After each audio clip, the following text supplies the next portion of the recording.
Magandang araw mga kaibigan!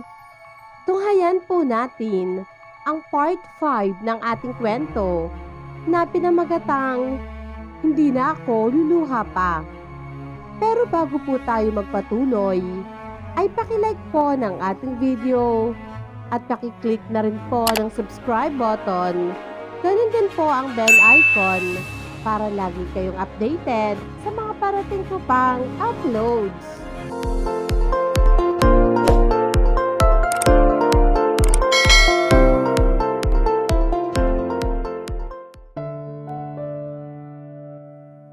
Hindi na matutuloy ang lakad natin?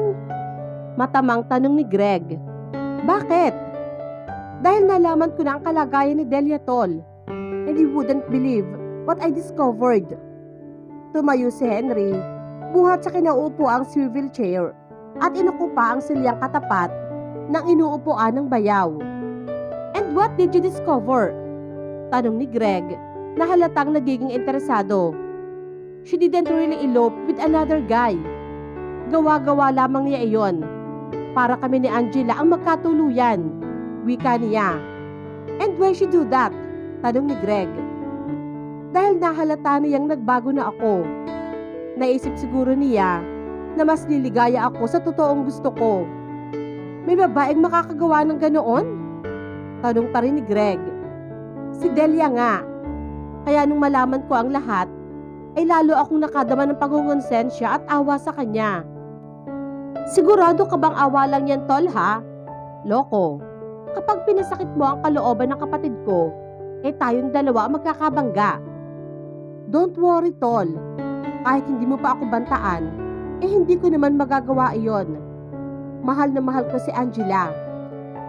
Sagot ni Henry sa kanyang bayaw. Pero paano mong nalaman ang tungkol sa lagay ng ex-girlfriend mo?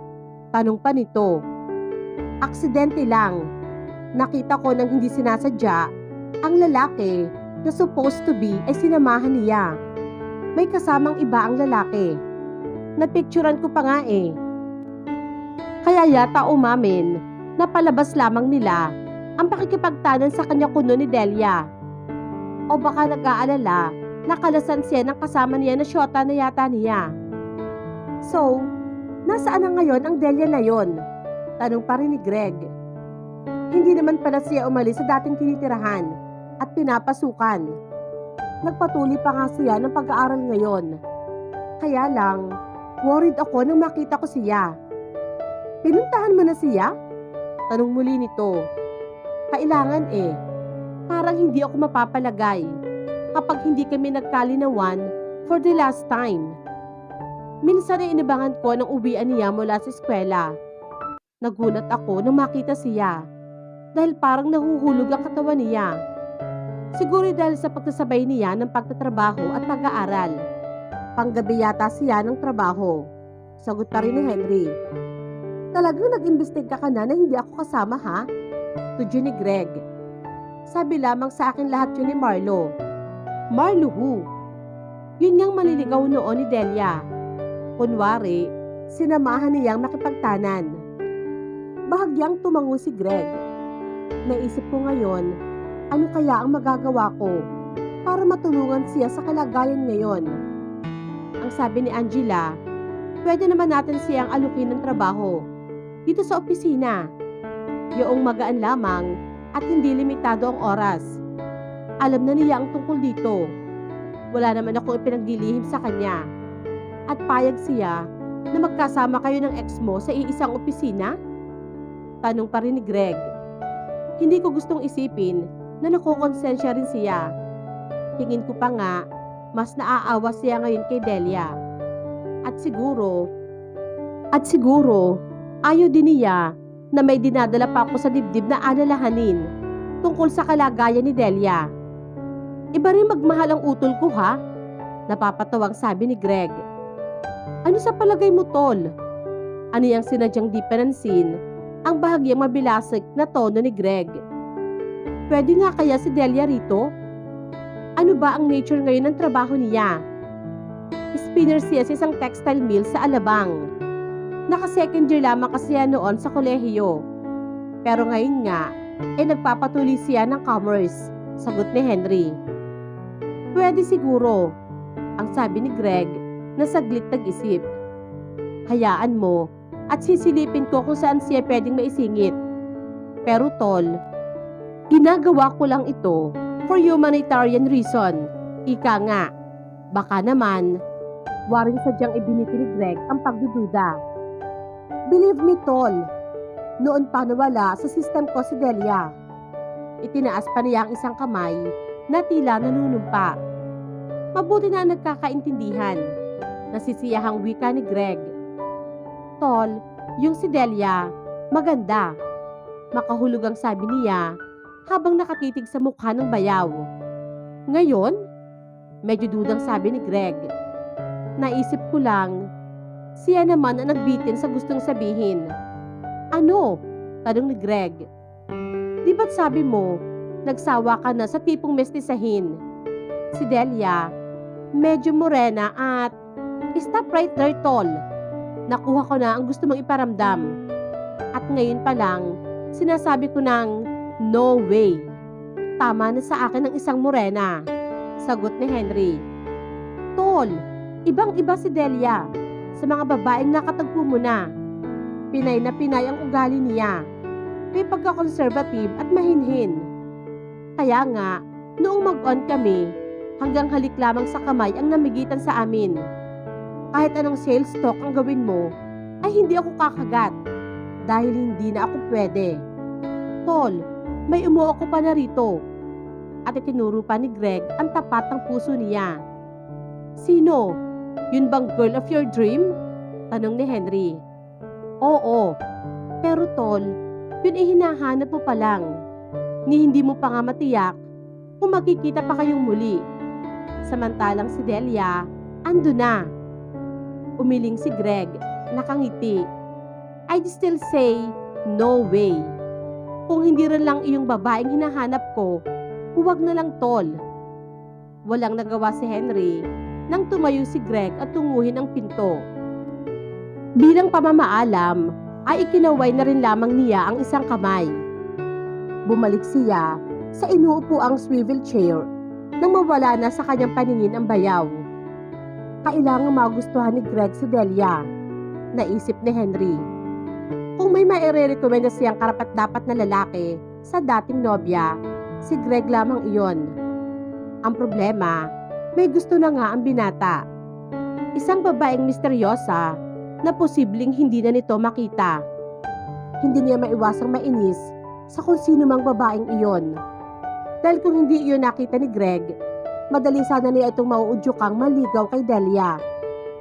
Nagulat si Henry ng isang hapon, malapit na ang uwian, ay bigla na lamang pumasok ng private office niya si Greg. Tingin pa niya, ay parang habol ito at parang may kinatatakutan. Bakit? Naalarma agad at tanong niya. Napatayo siya, buhat sa kanyang kinauupuan. Pauwi na sana ako tol, ang sabi ni Greg na mailap ang tingin buhat sa pinto. Palabas na nga ako ng opisina eh. Oh, tanong niya. Kaso, nakita ko kaagad si Jackie, padating. Alam ko, sa aking opisina iyon dediretso. Kaya dito ka kaagad napasuot? Tanong ni Henry. Alam na ng sekretary ko na ayaw kong pakita kay Jackie. Pero baka maisipan niyo na dito sumilip. Doon ka muna sa CR. Kung papasok siya rito, hindi ko sasabihin na nandito ka. Thanks, tol. Tinapit pa siya sa balikat ni Greg. Bago nakangiting tinungo ang pribadong CR ng opisina niya. Nagkunwari si Henry na nagsusulat sa mesa. Nakayuko siya nang biglang bumukas ang pinto. Naisip niya, si Jackie, na basta na lamang pumasok nang walang abiso. Kunwari gulat na nagtaas siya ng tingin. Si Greg? Mainit agad na tanong ng mestiseheng babae. Halatang galit ito. Sinipat muna niya ng tingin ang kabuuan ng babae bago ito sinagot. Naisip niya, hindi talaga ito tototohanin ng sinumang lalaki. Sa ayos nitong modernong-moderno, sa ikli ng bestida nito at sa lalim ng tabas ng leeg, ay halos wala nang mai-imagine na tinatago ang babae. Ewan, kainosenteng sagot niya rito. Wala ba sa opisina niya? Tanong niya. Wala, ang sagot ng babae. Ang sabi ng sekretarya niya, kaaalis lang. Pero hindi ako naniniwala dahil nasa parking lot pa ang kotse niya. Baka naman iniwan lang doon, sagot niya. Minsan, iniiwan talaga niya ang kotse at gumagamit siya ng ibang kotse mula sa motor pool. I don't think so. Umilap ang tingin ng babae. Dumako sa saradong pinto ng comfort room. Nakahalata siya na nagsususpetsa ito. Kaya tumayo na siya at inilagay sa attache case ang ilang papeles. Aalis ka na? Tanong ni Jackie. Talagang paalis na ako nang dumating ka. Hindi na niya binigyan ng pagkakataong makasagot ang babae. Isinara niya ang attache case at binitbit iyon. I always lock my office every time I leave, sambit niya at idiniin pa ang lock para masalbahe si Greg. Alam niyang maririnig siya ng bayaw at sinasadya niyang iparinig na pagsasaraduhan niya ito sa pinagtataguan. Gusto mo bang sumabay sa akin palabas? Tanong niya kay Jackie. Minsan pang tinapunan ng tingin ng babae ang saradong CR. Nang maisip yata na imposibleng iwan niya si Greg sakali mang nagtatago roon ang lalaki, nagkibit balikat na lang ito at sumama sa kanya palabas. Pinatay niya ang ilaw nang makalabas na sila ng silid. Palihim siyang ngingiti-ngiti dahil alam niya na hindi agad iyon maaaring buksan ng bayaw hanggat hindi sila nakakalayo ni Jackie. Uuwi na po kayo, sir? Tanong ng sekretarya niyang si Judy. Nasa makalabas lamang ng private office niya ang mesa nito. Oo, aniyang tumitig na matiim sa babae. Alam niya na nagkakaintindihan na sila. Bye, sir, nakangiting sabi ng dalaga. Tumalikod siya at inalalayan sa paglalakad o sa mas tamang salita ay iginiyang palayo si Jackie.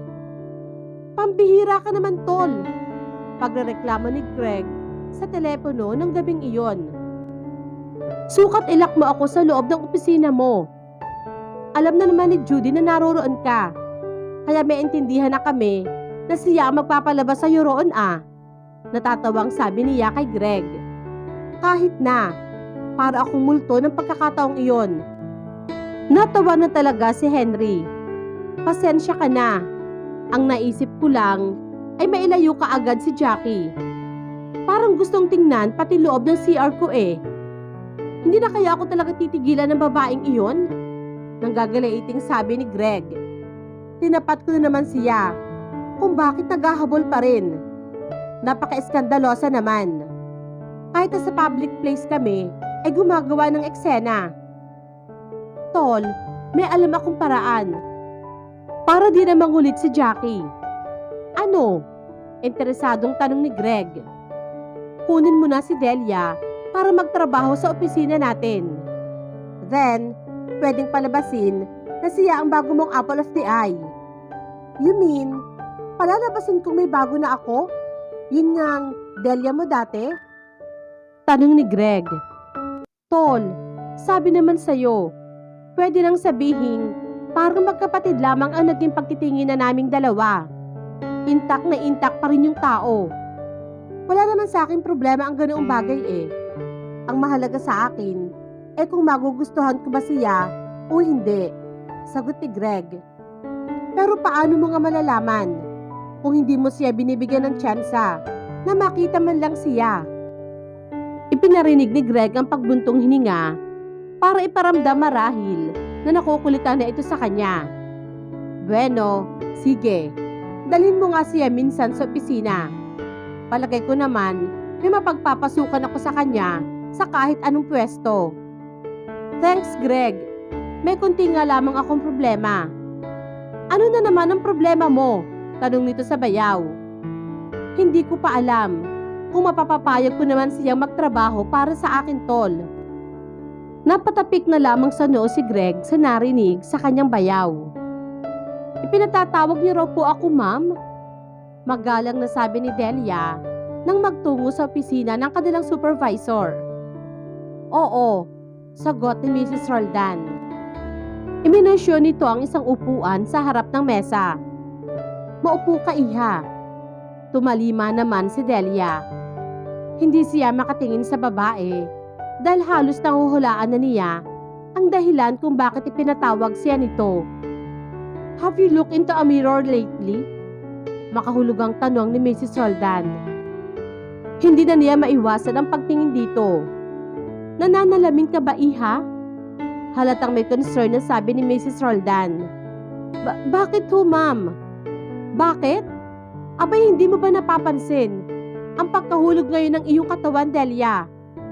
Hindi ka naman ganyan noong hindi mo pa pinagsasabay ang pag-aaral at pagtatrabaho. Ma'am, noon ay sinabi ko na sa'yo, sagot ng babae sa gustong sabihin.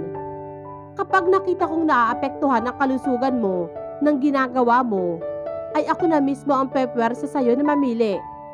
Ngayon, ay pinipwersa na kita, iha, sabi nito kay Delia. Helpless na napatingin siya sa babae. Tinitigan siya nito nang may pagkaawa sa anyo. Tell me now, ano ba ang priority mo? Ang trabaho o ang pag-aaral mo? Hindi pwedeng dalawa, Delia. Isa lang dapat ang piliin mo. Masikip ang dibdib na napayuko siya. Noon pa, alam na niya ang magiging pasya kung sakaling dumating ang pagkakataong ganito. Remy! Agad na napalingon si Remy, nakalalabas lamang ng textile compound. Natigilan ito nang makilala ang tumawag. Iniwan ni Henry ang kotse niyang nakaparada sa gilid ng daan at lumapit sa babae. Kumusta ka na, Remy? Alanganing tanong niya rito. Tinatansya pa niya kung galit sa kanya ang best friend ni Delia. Alam niya, walang itinatagong sekreto rito ang dati niyang nobya. Maaaring masama ang loob sa kanya ni Remy sa pagpapakasal niya sa ibang babae. Hindi tuloy niya malaman kung paano sisimulan ang gustong sabihin sa babae. Naligaw ka yata? Tila may pagkasarkastikong sabi ni Remy. Hindi. Ang totoo, inaabangan ko si Delia. Pero lumabas na yatang lahat ang mga kasamahan niya, ay wala pa rin siya. Hindi ba't pang 10 to 6 din siyang Paris mo? Ba't mo siya inaabangan? Waring may galit sa mga matang tanong ni Remy. Alam ko na ang totoo, Remy. At umami na siya sa akin. Malaya pa siya hanggang ngayon. Nagawa-gawa lamang niya ang pakikipagtanan kunwari kay Marlo. At anong balak mo ngayon, ha, Henry? Nananahimik na ang kaibigan ko. Wala naman akong balak guluhin siya kung iyon ang iniisip mo, Remy. Ang totoo, gusto ko pa ngang makatulong kung tatanggapin niya. Worried ako sa kalagayan niya ngayon. Nang huli ko siyang makita, ay parang nahuhulog ang katawan niya. At alam kong iyon ay dahil sa abnormal na ang schedule niya. Gusto ko sana siyang alukin ng isang mas magandang trabaho, wika ni Henry kay Remy. Matagal siyang tinitigan ni Remy na waring pinag-aaralan ang sinseridad ng mga sinabi niya. I swear, gusto ko lamang makatulong sa kanya. Ito man lamang ay magawa ko para sa kapakanan niya. Bahagyang lumambot ang anyo ng babae. Sa bagay, ay worry din naman ako ngayon kay Delia. At ganoon din si Mrs. Roldan. Kaya marahil, pinamili na siya kung alin ang mas pinahahalagahan niya. Kung ang pag-aaral ba o ang trabaho. Natigilan si Henry. At ano ang pinili niya? Henry, wala na rito ngayon ang kaibigan ko. May ilang araw na siyang nakapag-resign. Mas pinili niyang ipagpatuloy ang kanyang pag-aaral. Ilang saglit na warang inabsorb muna niya ang narinig bago siya nakapagsalita. Pero hindi siya lumipat ng tirahan. Umalis na rin siya ng boarding house dahil malayo iyon sa eskwelahan niya. Sa University Belt na lamang siya nagbe-bed space ngayon. Alam mo ba kung saan? Tanong niya. May ibinigay siya sa aking address. Pero hindi pa ako nakakarating doon. Remy, kung pagtitiwalaan mo ako, hihingin ko sana ang bagong address niya. Importante sa akin ito. Tinitigan siya ni Remy, mula ulo hanggang paa. Waring sinasalamin nito sa anyo niya ang katapatan. Believe me, wala akong intensyong masama, lalo na ang guluhin ang buhay ni Delia. Gusto ko lamang siyang matulungan. Hindi ako mapapanatag kapag hindi ko iyon nagawa. Napabuntong hininga si Remy, pero binuksan din naman ang dalang bag. Okay, ibibigay ko sa iyo ang bagong address niya. Pero duda ako na tatanggapin niya ang anumang tulong na ipagkakaloob mo sa kanya. Matapos malaman ni Henry ang bagong address ng dalaga, tanggapin kaya nito ang tulong na kanyang ibibigay? Atin pong sundan sa susunod na kabanata ng ating kwento. Maraming salamat po and God bless everyone!